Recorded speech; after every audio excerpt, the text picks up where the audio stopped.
SBS 한국어 프로그램과 함께하고 계십니다. sbs.com.au/korean에서 더욱 흥미로운 이야기들을 만나보세요.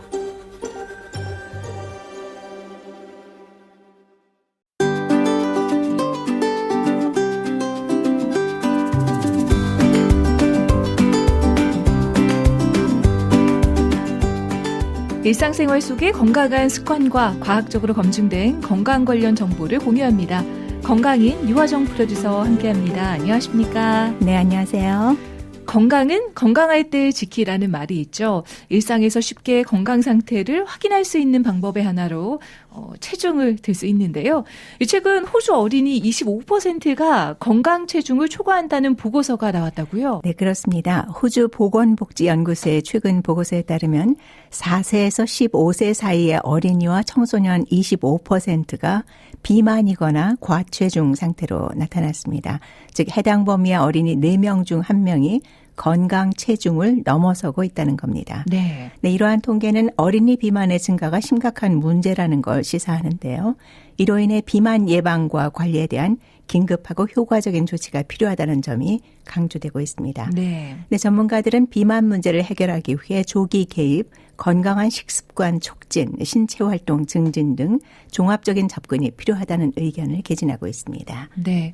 일반적으로 건강검진을 받거나 할 경우에 흔히 저희가 이 표준체중이라는 용어를 자주 접하게 됐는데요. 네. 건강체중과 표준체중 어떤 다른 의미인가요? 네, 표준 체중은 통계적으로 평균적인 체중을 말합니다. 주로 신장과 같은 변수에 따라 계산되는데요. 네. 체중과 신장 비율을 평가하는 데는 일반적으로 체질량 지수 BMI를 사용하고 있습니다. 한 번쯤 들어보셨을 거예요. 네. 네, 이 BMI는 체중을 신장의 제곱으로 나눈 값으로 일반적으로 18.5에서 24.9 사이의 범위가 건강 체중으로 간주됩니다. 네. 예를 들어 체중이 70kg인 또 키가 170cm인 남성의 경우 체중 70 나누기 키 170cm를 미터로 환산한 1.7 곱하기 1.7로 BMI 지수는 24.2가 나오는데요. 네. 이렇게 되면 건강 체중 범위를 조금 웃도는 과체중으로 볼 수 있겠죠. 네. 체질량 지수 BMI로 환산한 건강 체중의 범위를 벗어날 경우 과체중 또는 저체중으로 이렇게 분류가 되는 거네요. 네, 그렇습니다. 하지만 표준 체중은 인종과 성별에 따라 다를 수 있는데요. 네. 예를 들어 한국에서는 BMI가 18.5 미만일 경우 저체중, 23 이상일 경우 과체중, 또 25를 넘으면 비만으로 간주하고 있는데요. 네. 반면 미국을 비롯한 서양에서는 비만 기준이 30으로 설정돼 있습니다. 뭔가 좀 한국이 빡빡한 것 같은데요, 기준이. 네, 그렇습니다. 따라서 한국의 기준이 상대적으로 낮다는 의견도 있는데요. 네. 이 기준은 단순히 통통해 보이는 정도가 아니라 BMI와 각종 질병 혹은 그로 인한 사망률이 높아지는 지점을 정하는 것이기 때문에 인종과 성별에 따라 다르다고 보는 것이 적절하겠습니다. 네. 이 근육량이 많은 사람들, 예를 들면 운동선수나 체격이 좋은 분들, BMI 수치만 보면 쉽게 과체중이나 비만으로 분류될 수 있을 것 같은데요. 네, 맞습니다. 그러나 이 BMI 기준이 모든 상황을 완벽하게 반영하지는 않기 때문에 이 수치에 너무 집착할 필요는 없겠습니다. 네. 근육량이 많은 경우 BMI가 높아질 수는 있지만 이는 실제로 비만을 의미하지는 않는다고 전문가들은 말합니다. 네. 복부둘레 측정이나 체성분 검사를 통해 근육량과 지방량을 종합적으로 평가하는 것이 중요하고요. 이러한 다각적인 평가를 통해 정말 근육량이 얼마나 있는지, 지방이 얼마나 있는지 적정 체중 상태를 더 정확하게 파악할 수 있습니다. 네. 중요한 것은 체중을 얼마로 유지한다는 것이 중요한 것이 아니라 체중은 똑같아도 체성분은 변화한 상태일 수도 있기 때문에 네. 내가 내 몸에 지방이나 체성분이 얼마 정도인지 알고 파악하는 것이 중요하겠습니다. 네. 이 표준 체중은 BMI, 이 체질량 지수와 같은 계산식을 통해 도출되는 이 특정 집단에서 가장 흔한 이 평균적인 체중을 말하는 거고요. 네. 그렇다면 건강 체중은 어떻게 다른가요? 네, 두 개념의 구분은 영어로 표현하면 더 명확할 듯 싶은데요. 네. 표준 체중은 standard weight, 또 건강 체중은 healthy weight로 구분할 수 있습니다. 네. 네. 이 건강 체중은 개인의 건강 상태와 관련이 있는 체중을 의미하고요. 개인의 체지방 비율, 근육량, 신체 활동 수준, 식습관, 또 전반적인 건강 상태 등을 고려해 결정이 되겠습니다.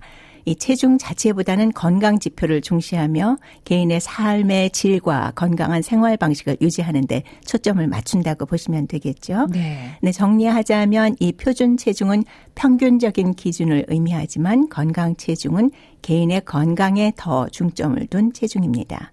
표준 체중 범위 안에 있어도 건강하지 않을 수 있고요. 또 반대로 표준 체중을 벗어나더라도 건강한 상태일 수 있습니다. 네. 네. 그렇군요. 누구나 살아가면서 사실 일정 수준의 체중 변화를 겪곤 하죠. 이 수십 년간 같은 몸무게를 유지하기 위해 이 꾸준히 관리하는 일부 연예인들도 있지만 말 그대로 일부에 불과합니다. 네. 그렇다면 이 체중이 늘고 있다는 신호를 좀 어떻게 신속히 인지하고 또 대처할 수 있을까요? 네, 체중 증가의 신호를 인지하는 몇 가지 방법이 있는데요. 우선 다이어트에 성공한 사람들 중에는 집안일을 미루지 않게 된다는 의외의 장점을 경험했다고 말하는 경우가 많습니다. 네. 네, 몸이 가벼워지면 평소 버겁게 느껴지던 설거지며 바닥 청소 등의 집안일도 손쉽게 시도하고 또 완료할 수 있고요. 네. 반대로 평소엔 수월히 하던 집안일이 언젠가부터 버거워지기 시작했다면 체중 증가로 몸이 무거워진 게 아닌지 의심해 볼 필요가 있겠습니다. 네. 갑자기 좀 부지런해졌다면은 좀 체중이 줄어들었다고 그렇습니다. 생각해 볼 수 있을까요? 네. 네. 또한 무릎, 발바닥, 발목 등에 평소에는 없던 통증이 생겼다면 체중이 증가세에 접어든 게 아닌지 의심해 볼 필요가 있는데요. 네. 네. 우리 몸에서 무릎과 발목, 발바닥은 체중의 부하를 가장 많이 받는 신체 기관이기 때문이죠. 이 해당 부위들의 통증으로 병원에 갔을 때 열의 9은 의사에게 다이어트를 하셔야 됩니다라고 권유를 받게 되지요. 네. 배우자의 심한 코골이가 최근 유행하는 수면 이혼의 주 원인 제공이 되고 있다라는 소식을 저희가 얼마 전에 컬처인 시간을 통해 전해드린 바 있는데요. 그런데 이 뜻밖의 코골이가 체중 증가와도 관련이 있다고요? 네, 코골이는 체중 증가와 밀접한 관련이 있는 것으로 여러 연구를 통해 보고돼 왔습니다. 네. 비만 환자 중 상당수가 코골이와 수면 무호흡증을 경험하고 있고 체중 감소가 이러한 문제를 개선하는 데 도움이 된다고 알려져 있습니다. 네, 연구에 따르면 체중이 증가하면서 특히 목 주변에 지방이 쌓이게 되면 기도가 좁아져 공기의 흐름이 방해를 받게 되는데 네. 이때 기도가 진동하면서 소리가 나는 이 코골이가 발생합니다. 특히 수면 중에는 근육이 이완돼 기도가 더 쉽게 막히기 때문에 코골이가 더 심해질 수 있다고 하는데요. 네. 네, 적절한 운동과 식이요법을 통해 체중을 줄이면 기도의 넓이가 확보돼 코골이를 줄일 수 있고 나아가 수면의 질도 개선될 수 있겠죠. 네. 최근 들어 코골이가 심해졌다라는 지적을 자주 듣는다면 이 체중 증가로 인해 기도가 좁아진 신호일 수도 있다는 것 참고하시면 좋겠습니다. 체중 감량, 현대인들에게 다이어트란 끊임없는 관심의 대상이자 네, 숙제죠. 그렇습니다. 네. 이 문제는 식단 조절이나 운동을 계속하고 있음에도 불구하고 체중이 늘 그대로라는 건데요. 네, 식단 조절만으로도 체중 감량이 가능하지만 종종 극단적인 식단 조절을 필요로 할 수 있고요. 네. 이는 장기적으로 지속하기 어려울 수 있습니다. 네, 체중 감량을 위해서는 균형 잡힌 식단과 규칙적인 운동이 함께 이루어져야 효과를 높일 수 있다는 것은 모두가 아는 기본 원칙이죠. 네. 네, 그러나 많은 사람들이 정말 노동하듯 힘들게 운동을 하면서도 이 체중 감량이라는 가시적인 보상이 주어지지 않는다면 결국 운동의 지속 의지도 급락할 수 있죠. 네. 열심히 운동을 하고 있음에도 불구하고 이 체중이 줄지 않는 이유 무엇일까요? 뭘 잘못하고 있나요? 네, 다양한 요인들이 있을 수 있겠지만 크게 세 가지로 나눠볼 수 있겠는데요. 네. 네, 첫째, 운동의 소모 열량을 과대평가하는 것입니다. 네, 특히 다이어트 초보자들의 경우 운동으로 소모되는 열량을 과대평가하는 경향이 높다고 하는데요. 네. 네, 가령 체중 80kg인 사람이 20분 동안 달려서 태울 수 있는 열량은 약 196kcal에 불과합니다. 이는 쌀밥 한 공기의 열량에도 한참 못 미치는 열량인데요.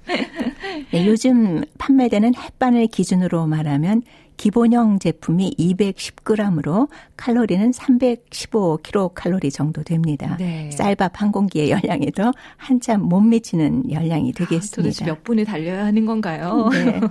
네, 이렇게 운동을 장시간 지속했음에도 체중이 줄지 않는다면 운동량 자체가 부족한 건 아닌지 네. 냉정하게 평가해 볼 필요가 있겠습니다. 네, 하지만 운동 초보자 입장에선 20분을 달리는 것만으로도 매우 힘들게 느껴질 텐데요. 그러나 이 운동량과 소모 열량을 제대로 파악하는 것이 좀 우선시 돼야 한다는 거네요. 그 밖에 또 어떤 이유가 있을까요? 네, 두 번째 이유는 보상 심리에 의한 과식입니다. 많은 분들이 찔리실 겁니다.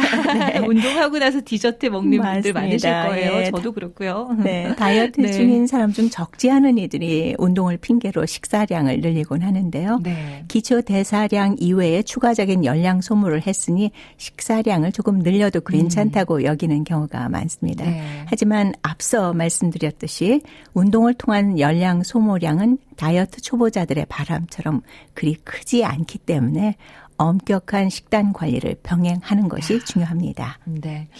운동을 충분히 했다고 느끼는 날에는 정말 평소에 피하던 음식들, 아이스크림, 또 단 밀크티 망설이 먹게 좀 마시게 되지 않습니까? 네. 네. 저희가 이제 마지막으로 우리가 간과하고 있는 것으로 수면 부족을 들을 수 있겠는데요. 네. 수면량과 다이어트는 생각보다 밀접한 관련이 있습니다. 수면이 부족하면 고열량 식품에 대한 욕구가 커지고 네. 과식의 위험이 증가할 뿐만 아니라 피로감으로 인해 운동 능력 또한 저하되고 근육 합성에도 부정적인 영향을 미칠 수 있다고 합니다. 네. 많은 전문가들이 수면 시간을 줄이면서 운동을 하기보다는 차라리 충분한 수면을 취하고 다이어트 식단 관리를 병행할 것을 권장하는 이유이기도 합니다. 네. 네, 더불어 체중 감량의 효과를 높이기 위해서는 일상에서의 스트레스 관리와 생활 습관의 개선이 포함된 종합적인 노력이 필요하다는 점도 염두에 두시면 좋겠습니다. 네. 듣는 것만으로도 건강해지는 시간, 건강인. 오늘 건강인에서는 표준 체중과 건강 체중의 차이, 그리고 체중 변화를 알려주는 우리 몸의 의외의 신호들에 대해서 알아봤습니다. 유하정 프로듀서 고생 많으셨습니다. 네, 수고하셨습니다.